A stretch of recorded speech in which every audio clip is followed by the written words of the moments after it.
Hello, faith leaders, and welcome to Breaktime. Psalm 5:3 says this: In the morning, Lord, you hear my voice. In the morning, I lay my request before you and wait expectantly.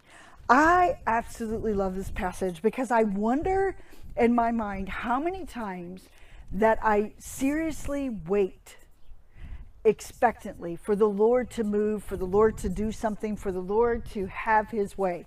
And I think this is the morning passage that we all need. This is the answer to the morning blahs. This is the answer to those of you that are saying, you know, I'm not a morning person. I don't have, my mind's not there. I've heard so many excuses of why we're not morning people. But right here it says, in the morning, I lay my request before you. I think this is the answer. So tomorrow morning, before you even get up, here's the challenge. I put this out on the radio as well. Before your feet hit the floor in the morning, have your requests laid before God. And when you do that, you have this communication with the Lord, and then you can go through your day waiting expectantly for the Lord to hear your request.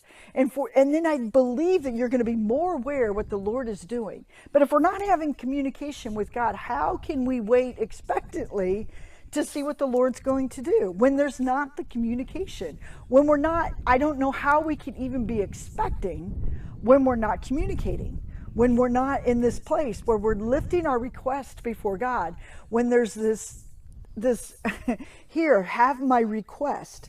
You ever laid a request before, let's say you applied for a loan, and so they are going to look through all of your information to see whether or not your loan is approved. And so you're waiting expectantly to hear back from your bank, from your creditor.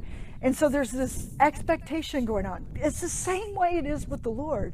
When we're laying our request before him, and by faith, we know that God heard us. And by faith, we know that he can answer. And so we have this expectation that God's going to do what we've requested. Now, his request might come back as a no.